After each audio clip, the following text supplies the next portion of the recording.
Šodien mēs iesākam jaunas 5 epizožu sērijas par tēmām, kuras bija ļoti svarīgas pirms 505 gadiem, reformācijas laikā, un kuras ir ļoti svarīgas arī mūsdienās. Proti, ka saskaņā ar rakstiem mēs esam glābti tikai ar ticību, tikai no žēlastības, tikai caur Kristu, tikai Dievam par godu. Šodien mūsu tēma ir sola scriptura, jeb tikai raksti, un man pievienojas cilvēks, kuram ir plaša izpratne par teoloģiskām tēmām. Viņš ir ordinēts Latvijas Baptistu draugu savienības mācītājs. Viņš ir sarakstījis gandrīz tikpat daudz grāmatas, cik man ir gadi. Tas ir doktors Ilmārs Hiršs. Pirms mēs sākam, es gribētu zināt, kā tev ieinteresēja teoloģija? Jāsaka to, ka man vienmēr ir paticis mācīties. Tas laikam ir ļoti tā neordināri, jo parasti nepatīk mācīties, nepatīk likt eksāmenus, man patīk. Man pats process patīk, ne tikai mācīties vienu, uzzināt kaut ko jaunu, bet man patīk likt eksāmenus. Un uz mācīšanos man ieinteresēja toreizējais bīskaps Jānis Tervits. Viņš ieraudzīja to, ka man patīk mācīties un uzaicināja mani kā vienīgo lāju, tātad negarīdznieku, uz savu tādu neklātienes bībeles skolu. Es viņu nobeidzu, un es redzēju, ka ar to vien tā kā pamaz jāmeklē iespējas vēl mācīties. Un tad nonācu Vācijā, un tur sākās man teoloģiskā mācīšanās, un kas nobeidzās ar to, ka 48 gadi man bija, ka man dzīve pilnīgi pārvērtās. Pārvērtās, kad es atstāju savu laicīgo darbu, pārgāju strādāt uz Baptistu draugu savienību, kļuvu par teoloģiskā semināra direktoru, par mācītāju un paralēli mācījos teoloģiju. Ieejot tēmā sola scriptura, vairāk par reformāciju. Kas vispār ir sola scriptura? Tad man jāsaka to, kas ir reformācija.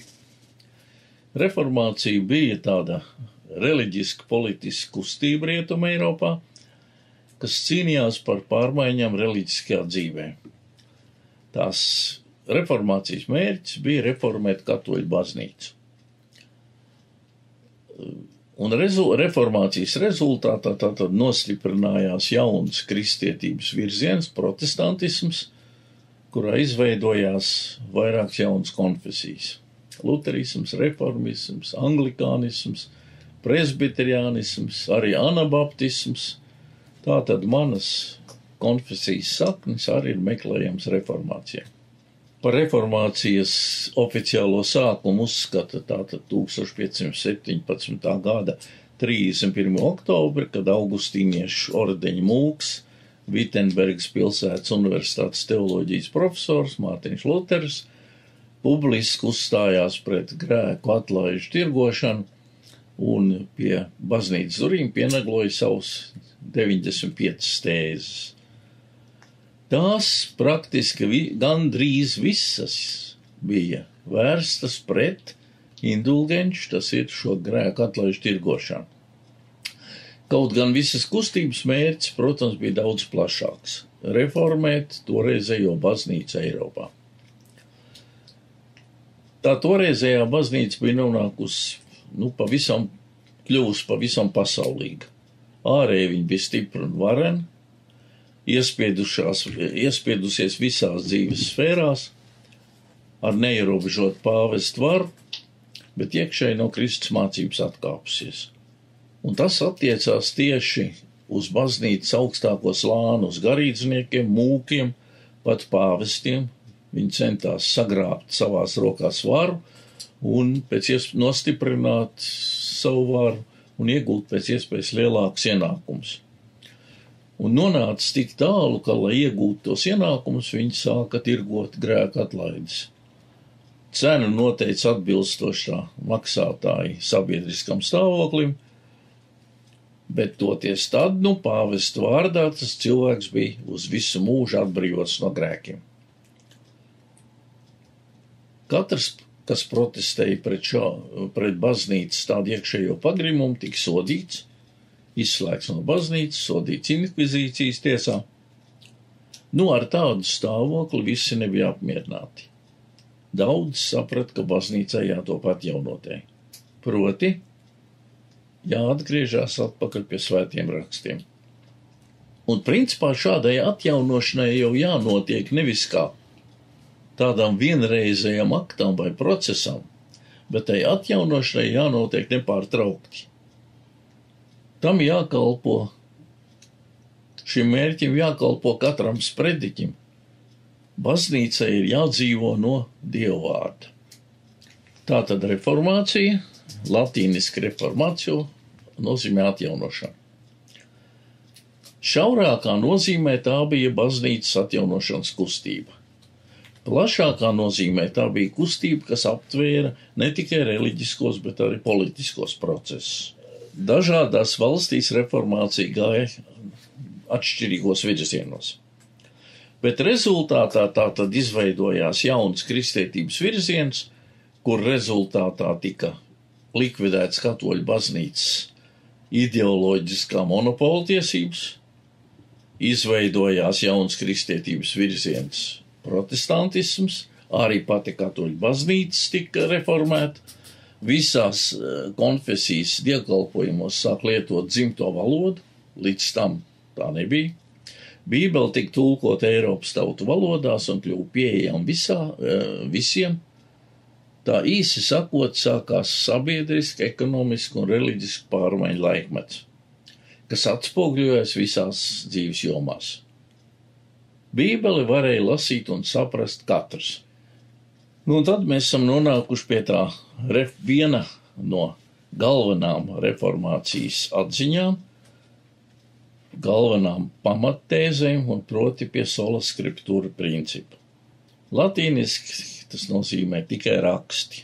Tā ir teoloģiska doktrīna, ko ievēro lielākā daļa protestantu kristīgo konfesiju. Šis princips izvirza Bībeli kā vienīgo, nekļūdīgo kristīgās ticības un prakses autoritātes avotu. Viss pārējais ir jāpārbauda un jāvērtē attiecībā pret rakstiem. Luteram un citiem reformatoriem nebija strīdu ar Romas baznīcu par svēto rakstu inspirāciju. Abas puses izgāja no tā, ka raksti nemaldīgi. Jautājums bija par rakstu no vienas puses un tradīcijas no otras puses attiecībām. Svētie raksti, jeb Bībele un tradīcija. Pirms reformācijas tādu pretstatījumu nebija. Arī pirmkristiešiem nebija tāda pretstatījuma. Pirmkristiešu dzīvē, ticības dzīvē, liela nozīme bija gan jūdu tradīcijām, gan mutvārdu tradīcijām, jo Bībeles jau vispār nebija jaunās derības viņiem. Nevienas pašos pirmsākumos, nevienas vēstules arī nebija. Viņi dzīvoja tikai no mutvārdu tradīcijas un no jūdu tradīcijām, no jūdu svētiem rakstiem. Šis pretstatījums, svētie raksti un tradīcija, radās tikai Lutera un katoļu baznīcas konflikta rezultātā. Jautājums bija, tātad citiem vārdiem, vai tikai svētie raksti ir uzskatām par Dievu dot nekļūdīgu vārdu, un tādējādi par ticības avotu un praktiskās dzīves normu. Vai pāvests drīkst teikt, ka viņa vārdi un tas, ko viņš saka, ir vienā līmenī ar apustuļu Pāvila, apustuļu Pētera vārdiem, ko mēs atrodam Bībelē? Vai koncilu lēmumi un pāvesta dekreti ir tikpat nemaldīgi, kā svētie raksti? Un reformācija pateica tam skaidru nē. Sola scriptura, tikai raksti, ir vienīgais kristīgās ticības pamats, nevis baznīcas tradīcija.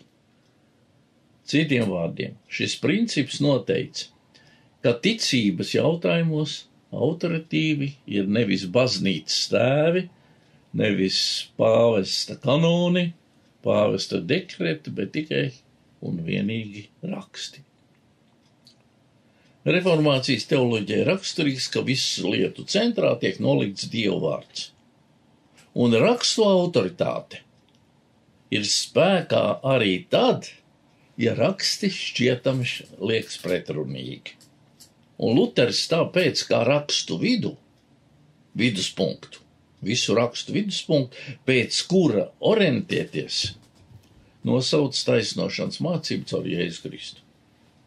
Savukārt katoļu baznīca palika iepriekšējās pozīcijās, un pavisam nedaudz vēlāk pēc reformācijas 1545. gadā šķiet Trientas koncils pieņēma dekretu, ka svētie raksti un tradīcija ir vienlīdzīgi, uz vienu līmeņu.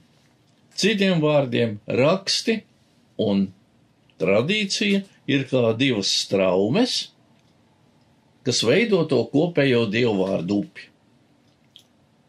Un šis Dieva vārds, šī Dieva vārds kopumā sastāv ne tikai no uzrakstītām grāmatām, bet arī no nerakstītas tradīcijas, ko interpretēt drīkst tikai pāvests. Tātad šis koncils, Trientas koncils, iestājās pret reformātoru principu sola scriptura. Viņi teica, pāvests pilnvaras ir absolūts uz vienu līmeņu ar rakstiem. Tā sola scriptura princips, ka Bībele ir visaugstākā mēraukla, visaugstākā autoritāte, protestantu baznīcai tā ir dogma. Katoļu baznīca un pareizticīgā baznīca saka raksti plus tradīcija. Ja par baznīcas tēviem jāsaka, tad man šķiet, ka mēs protestanti par maz piegriežam viņiem vērību.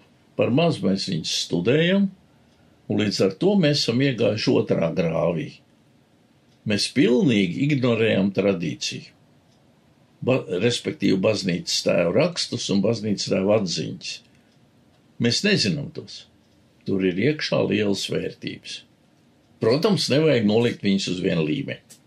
Bet vai es drīkstu mazliet vēsturē ieskatīties? Kā tad tur bija to sola scriptura principu? Jo viena lieta ir reformācija, bet reformācija pagāja un dzīviet uz priekšu. Un tad tur ir daži punkti, ko no šīs vēstures es gribu atzīmēt. Tas pirmais punkts. Dieva valstība ir autokrātiska. Tā nav demokrātija, tā ir monarhija. Cilvēks nevar ievēlēt Dievu valstības pārvaldes orgānus. Otrs. Dievs runā uz cilvēkiem, atklāja sev cilvēkiem. Dažādos laikos viņš to dara dažādi. Bībele rāda, ka Dievs sākotnēji uz cilvēkiem ir runājis tieši, ir runājis sapņos uz cilvēkiem, ir runājis caur praviešiem, ir runājis caur Bībeli, ir runājis caur atklāsmēm. Bija laika, kad Bībeles svēto rakstu vispār nebija. Tās tādas vispār zināmas patiesības. Bet man ir jāsaka tas skumjais. Dažādos vēsturiskos periodos cilvēks Bībeli ir pazaudējis. Luters to saredzēja, un tāpēc viņš teica, tas ceļš atpakaļ ir tikai raksti. Un reformācijā raksti kļuva par vienīgo ticības avotu. Bet pēc Lutera nemaz tik glūdi ar to principu negāja. Katoļu baznīcas, to es teicu jau, tur Trientas koncils, tie tā pavisam strikti nostājās pret šo sola scriptura principu. Bet drīz vien nāca vēsturē tāds periods, kas sauc par apgaismības laikmetu.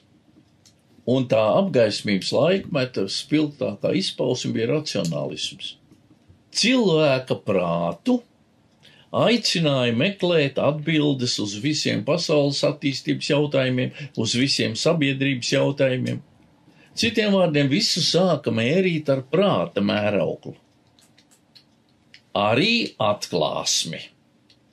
Un par patiesību tajā atklāsmē atzina vienīgi to, ko var saprast un aptvert ar prātu. Svēto rakstu autoritāte piedzīvo smagus zaudējumus. Vairāk mēs nevaram runāt, kad šādā situācijā sola scriptura. Protams, nav. Svēto rakstu autoritāte mēģina izprast vēsturiski ar prātu. Līdz kamēr bija tāds vīrs Immanuels Kants, viņš nonāca pie secinājumiem, ka prātam arī ir robežas. Ar prātu nevar izprast realitātes, kas atrodas aiz mūsu pieredzes. Tā teoloģiskā domāšana, ko apgaismības laikmets bija iztukšojis, pēdējais pamats tiek atņemts.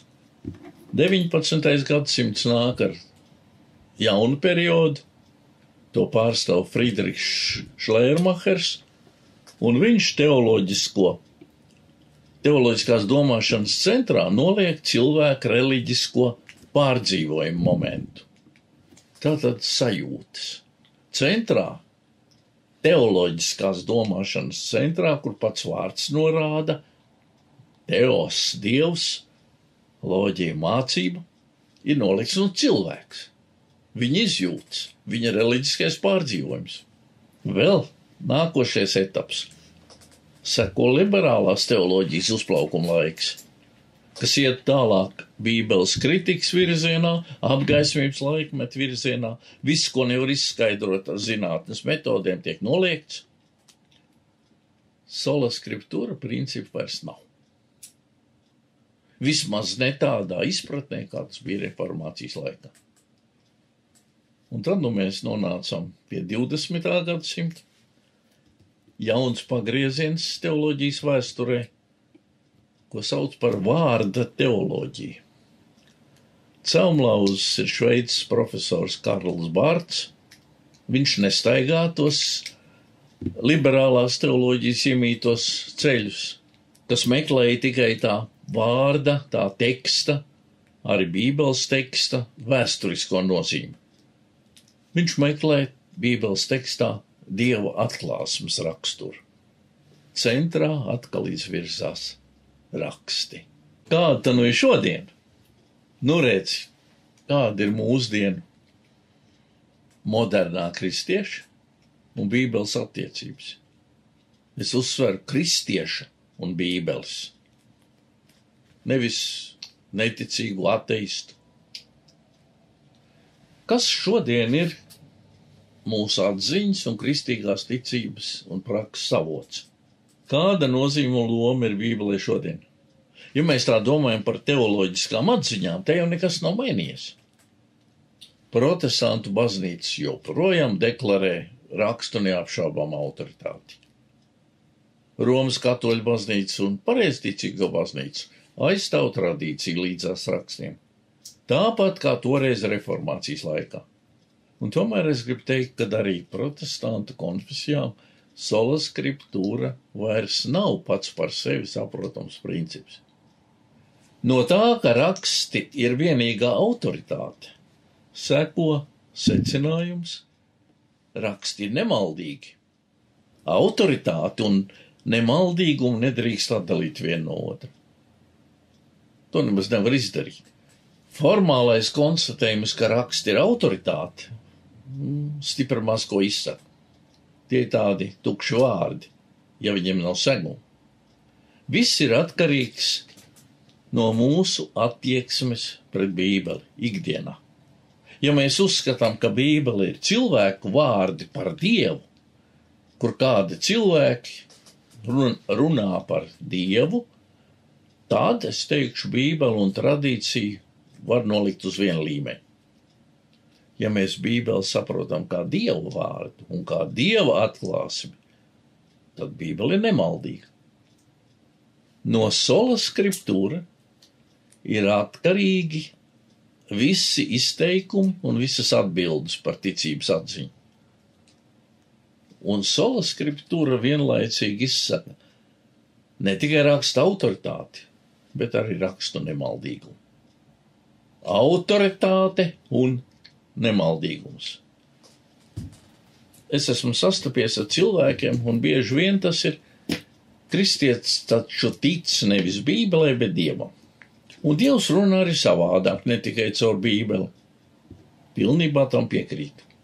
Bet tikai kā, lai mēs izvērtējam? Vai tas, kas man šķiet kā Dieva runa, patiesi tāda ir? Un tad nu nav cita avota, kā Bībele, kurus to var pārbaudīt. Jo viss pārējais ir subjektīvs. Mēs nevaram kā izvērtēšanas kritērijus nolikt savu prātu, savas izjūtas vai tradīcijas, un šis sola scriptura princips nosaka tikai raksti. Viss ir jāpārbauda caur Bībeles prizmu. Redz, un ja mēs tā sākam skatīties, tad mēs redzam, ka šodienas kristietība šo sola scriptura principu lielā mērā ir pazaudējis. It kā jau deklarējam Bībeles autoritāti, bet tajā pašā laikā apstrīdam Bībeles pietiekamību, Bībeles nemaldību, vai šodienas kristietības stāvokli mēs varam uzskatīt par apmierinošu. Man liekas, nav ilgi jādomā un jāveic tāda dziļa analīze, lai varētu atbildēt negatīvi. Kristietība sekularizējās, kristietība liberalizējās tikpat strauji kā visa rietuma pasaule. Tas tur man nav daudz jādomā, lai redzētu, ka tās liberālās vērtības aizvien vairāk iespiežās kristietībām. Statistika rāda, ka šodien pasaulē ir apmēram kaut kur pie 2 miljārdiem kristieši. Kas tā sevi pozicionē? 2 miljārdi no 7 miljārdiem. Tas ir liels skaits. Tas ir milzīgi liels procents. Vai tad tam kristiešu iespaidam nevajadzēja būt daudz lielākam uz pasauli? Bet tiešām mēs esam apmierināti ar šādu te vispārējo kristīgās ticības stāvokli pasaulē. Ja kristietība ir šodien tāda, kāda viņa ir, tad tas ir lielā mērā noticis tāpēc, ka mēs esam atkāpušies no sola scriptura principa. Bībele rāda pavisam citas vērtības, Bībele rāda pavisam citu dzīvesveidu. Romas pāvests, man šķiet tas bija Francisks I, kurš nāca klajā ar paziņojumu, ka Bībele esot novecojis, un tās vietā jāievieš kāds modernāks teksts. Pāvests uzskata, ka nav iespējams turpināt uzrunāt šo jauno paudzi ar 1000 gadu veciem tekstiem. Jēzus Kristus saka, raksti nevar tikt atcelti. Jāņa evaņģēlī 10. nodaļā.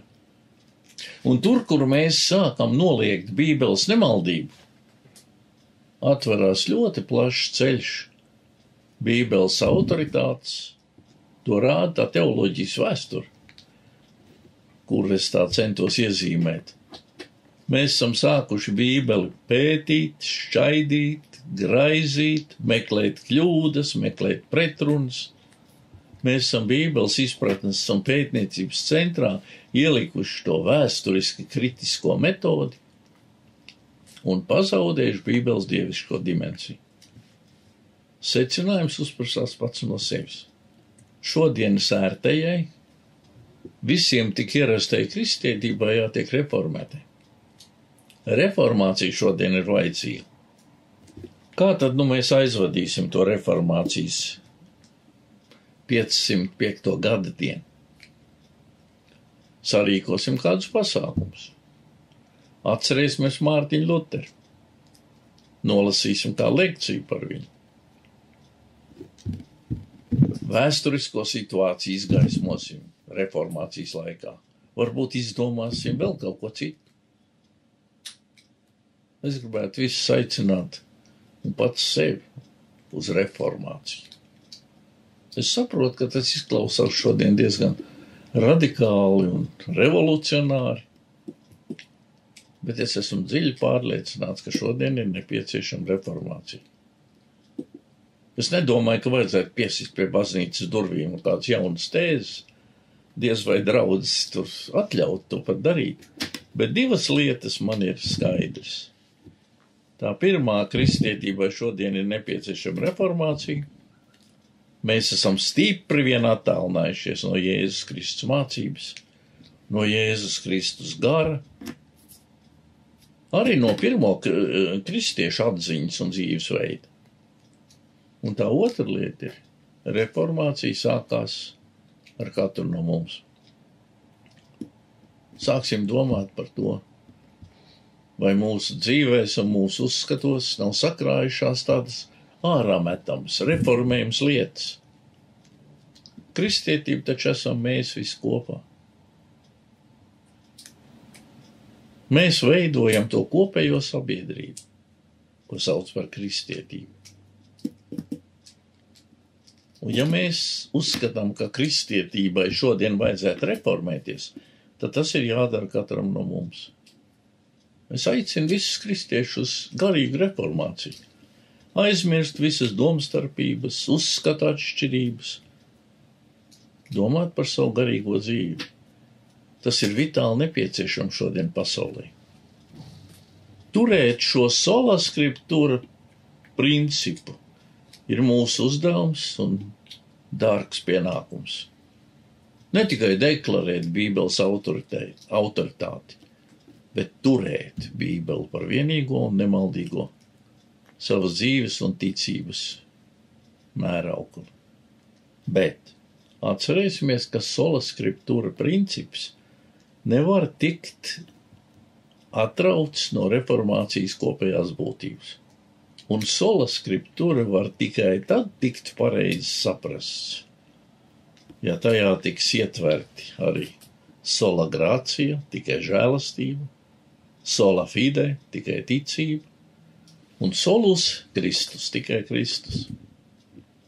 Atpakaļ pie Bībeles, atpakaļ pie tā Mārtiņa Lutera deklarētā sola scriptura. Lai reformācijas gadu diena iedvesmo mūs ne tikai uz atcerēšanos un atzīmēšanu, bet uz izmainīšanos, uz tādu personīgu, garīgu reformāciju. Paldies, Ilmār! Šis ir bijis fantastisks ieskats gan vēsturē, gan mūsdienās, un kā sava veida reformācija ir jānotiek arī mūsu dzīvēs. 2. Timotejam 3.16 saka, ka raksti ir Dieva iedvesti. Tas norāda uz to, cik tie ir unikāli. Tāpēc atgādinājums jums ir lasīt tos katru dienu.